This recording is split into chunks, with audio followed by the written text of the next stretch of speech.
सबसे पहले अमरोहा। यहां अमरोहा देहात थाना इलाके के उक्सी गांव में बिजली के तार की चपेट में आकर एक किसान की मौत हो गई। लेकिन गजब तो तब हो गया जब किसान की मौत के बाद उसे जिंदा करने की कोशिश अंधविश्वास के जरिए की गई। मृतक किसान के शव को घंटों गोबर में दबाकर जिंदा करने की नाकाम कोशिश की गई। आपको बता दें कि अमरोहा जनपद के थाना अमरोहा देहात क्षेत्र के गांव उक्सी निवासी 51 साल के सुरेंद्र सिंह खेत पर चारा लेने जा रहे थे। जैसे ही वो ट्रैक्टर लेकर घर से निकले तभी अचानक ऊपर से गुजर रहा बिजली का तार टूटकर उन पे जा गिरा और आसपास मौजूद गांव वालों ने बिजली घर पर फोन कर बिजली आपूर्ति बंद करवाई। किसान के उपचार के लिए ले जाते वक्त रास्ते में ही मौत हो गई। परिवार में कोहराम मच गया। मामले में परिवारजनों ने अंधविश्वास का सहारा लिया और मृतक सुरेंद्र के शव को घंटों गोबर में दबाकर जिंदा करने की नाकाम कोशिश की, लेकिन सफलता नहीं मिली। जिसके बाद थाना देहात पुलिस को सूचित किया गया। सूचना पर मौके पर पहुंची पुलिस शव को फिलहाल पोस्टमार्टम के लिए भेज दिया गया है।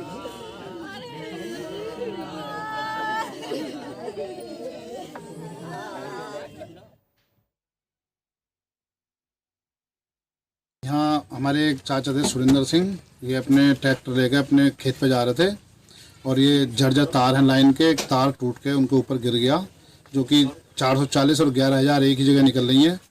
वो टूटने से उनके ट्रैक्टर पे तार गिरा, तार गिरने से उनकी मृत्यु हो गई और बिजली विभाग इस बारे में कोई सुनवाई नहीं करता। ये आज से यहाँ कई बार हो गए, कई लोग पहले भी एक्सपायर हुए हैं, पशु भी मरे हैं और जेई ना फोन उठाता है किसी का और ना करता है, कोई बात नहीं करता और सारे तार जो हैं ये खराब हैं। उधर यूपी के जिला हरदोई से रिश्तों का कत्ल करने वाली एक घटना सामने आई। हरदोई जनपद के कासिमपुर थाना क्षेत्र अंतर्गत पड़ने वाले जरहा गांव में बुजुर्ग मां के कहने को लेकर आपसी बंटवारे में दो भाइयों के बीच खूनी संघर्ष हो गया। दोनों भाइयों ने एक दूसरे पर जमकर लाठी डंडे बरसाए। इस मारपीट में एक किशोरी गंभीर रूप से जख्मी हो गई, जिसकी इलाज के दौरान मौत भी हो गई। वहीं पुलिस ने मामला दर्ज करते हुए शव का पोस्टमार्टम करवाया और आरोपियों के खिलाफ कार्रवाई शुरू कर दी है।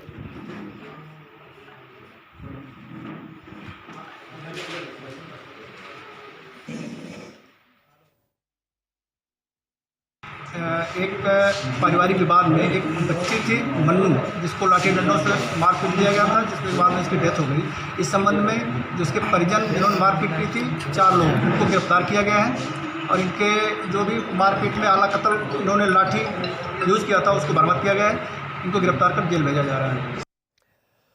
यूपी के बस्ती जिले में ग्राम प्रधान और अधिकारियों ने स्कूल की मरम्मत के नाम पर आए सरकारी रुपयों की बंदर बांट कर डाली। स्कूल मरम्मत तो दूर, स्कूल दीवार तक ठीक नहीं हुई। गुस्साए गांव वालों ने फिर ग्राम प्रधान पर गंभीर आरोप लगाए। यह रिपोर्ट देखिए। बुलंदशहर का एक गांव जिले के आसपास के सभी गांवों के लिए मिसाल बनकर सामने आ रहा है। गांव में युवा प्रधान के आने से गांव की तस्वीर पूरी तरह बदल कर रह गई है। जी हां, बुलंदशहर के दरियापुर गांव का नजारा अब एकदम जुदा हो गया है। जिस गांव में पहले सड़क भी नहीं थी, वो गांव अब विकास की लहर से जगमग जगमग होता जा रहा है। जहां एक तरफ गांवों में बद से बदतर हालात हैं, जहां देखो जल भराव और गंदगी की समस्या बनी हुई है, तो वहीं पश्चिमी उत्तर प्रदेश के बुलंदशहर के दरियापुर गांव का नजारा एकदम अलग है। मानो आप किसी पिकनिक स्पॉट पर आ गए हैं। पूरे गांव में पक्की सड़कें हैं, हर एक रोड पर स्ट्रीट लाइट लगी हुई है। गांव की तस्वीरें देख आपको ऐसा लगेगा जैसे आप शहर की किसी पॉश कॉलोनी की तस्वीरें देख रहे हैं। गांव के लोगों का कहना है कि ग्राम प्रधान को स्वच्छ भारत योजना अभियान के तहत प्रधानमंत्री नरेंद्र मोदी द्वारा 10 लाख रुपए की राशि और सर्टिफिकेट देकर सम्मानित भी किया जा चुका है और वो राशि भी ग्राम प्रधान ने गांव के विकास पर ही खर्च कर दी। जब से ये नया प्रधान बना है, जब से गाँव के सारे खरंजे हो गए हैं, पक्की सड़क हो गई है, गाँव तो गाँव क्या और बाहर जो खेतों के रास्ते हैं उन पे भी भराव हुआ है, खरंजे हुए हैं। तो ये जो पानी आप देख रहे हैं, पानी आपको दिखता नहीं था पहले, लेकिन जिस रोज़ से इनों की प्रधानी आई है उस रोज़ से तकरीबन 1 साल बाद ही इसकी सफाई हुई है पोखर की और यहाँ चेयर पड़ी हुई है चारों तरफ।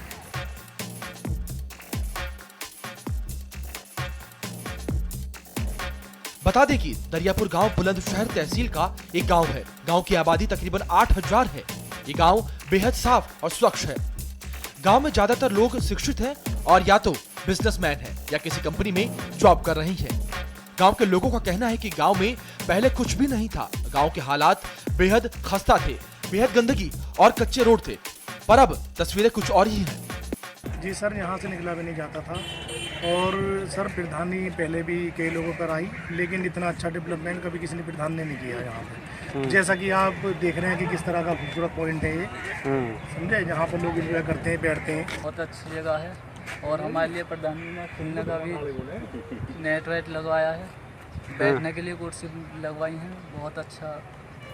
बीते चुनाव में जब युवा प्रधान चुना गया तब से गांव की तस्वीर बदल गई है। हम देखते थे कि इतनी गंदगी थी, हमें निकलना पड़ना, हम भी इसी गांव के रहने वाले हैं। पुरानी प्रधानियों में देखा कि बहुत ही ज़्यादा गंदगी थी, इसीलिए हमारा सपना था कि इसे गांव को सुंदर बनाना है। और मोदी जी का हमारे ऊपर बहुत वो रहा कि मोदी जी ने हमारे बराबर हमें निधि देते रहे और हम काम करते रहे। अब दरियापुर गांव आसपास के इलाके में एक मिसाल बना हुआ है। इस गांव के लोगों का मानना है कि अगर सभी ग्राम प्रधान अपनी जिम्मेदारी को समझते हुए गांवों में कार्य करें तो गांव की तस्वीर बिल्कुल बदल सकती है। R9 TV, Uttar Pradesh, Uttarakhand. खबर यूपी के मिर्जापुर से। मिर्जापुर में हथकरघा उद्योग खत्म होने की कगार पर है। छोटे कारीगर के सामने अब रोजी रोटी का संकट खड़ा हो गया है। जिले में उद्योग की इकाइयां धीरे धीरे बंद होती जा रही हैं और मजदूर पलायन को मजबूर हो गए हैं। मिर्जापुर में कभी हथकरघा उद्योग खूब फल फूल रहा था। जिले में बड़ी संख्या में हथकरघा इकाइयां काम करती थी। हथकरघा उद्योग से जिले की बड़ी आबादी को रोजगार भी मिलता था, लेकिन महामारी के संकट के दौर में कच्चे माल की उपलब्धता नहीं हो पाने और संसाधनों का अभाव और तैयार माल की बाजार में खपत कम होने से ये कारोबार दम तोड़ता जा रहा है। अब नई पीढ़ी इस उद्योग में मुनाफा कम और मुसीबत ज्यादा होने से इस व्यवसाय से किनारा कर रही है। जिले में बची खुची कुछ इकाइयां भी बंदी की कगार पर हैं। एक वक्त था जब जिले में हथकरघा उद्योग खूब ऊंचाइयां छू रहा था। जिले के गांव-गांव में बुनाई का काम हुआ करता था, लेकिन अब यह कारोबार मंदी की मार झेल रहा है। सुनिए इस उद्योग से जुड़े छोटे कारीगरों के लिए यह वक्त कितना मुश्किलों भरा है। साड़ी का काम है, मजदूरी नहीं पोसा रहा है कारीगरों को, और माल नहीं बिका रहा है, और उसका धागा नहीं मिल रहा है, और सब कारीगर परेशान है, गृहस्था भी परेशान है। कितनी कमाई हो जाती है? और कमाई 100 को ले लें लोग, 100 का को लें, जैसे मतलब मेहनत करिए, रियाज के ऊपर 100 के ऊपर नहीं। बल्कि नई पीढ़ी से नहीं जुड़ रही है। नई पीढ़ी को जोड़ने के लिए उनको नया प्रशिक्षण देने या उन्हें टूल किट प्रोवाइड कराए जाने के भी प्राविधान जो है सरकार द्वारा है, जो जाके वो जुटे। और अभी तो पुराने कर रहे हैं। हाँ, वो निश्चित रूप से पुराने पे कर रहे हैं। हैंडलूम में माल नहीं मिल रहा है, धागा नहीं मिल रहा है, बिक नहीं रहा है, मजदूरों को मजदूरी गृहस्था नहीं दे पा रहा है, इसमें बुनकर की परेशानी है। 40 बरस से काम कर रहे हैं, कुछ सुविधा नहीं दिया बुनकरों को। कभी चलता है, कभी नहीं चलता, कभी कर्जा ले लेते हैं, कभी मेहरारू भी खटती है, उससे पूर्ति हो रहा है। बाजार में कभी हैंडलूम कारीगरों की मांग के चलते लोगों को घर बैठे ही काम मिल जाता था। अब हालात उसके बिल्कुल उलट हैं। काम के बाद भी उचित दाम ना मिलने से कारीगर पलायन कर रहे हैं। नई पीढ़ी ने तो इस व्यवसाय में आना ही छोड़ दिया है। दिन भर काम के बदले 100-125 रुपयों की मजदूरी मिलने से हथकरघा उद्योग लगभग खत्म होने की कगार पर है।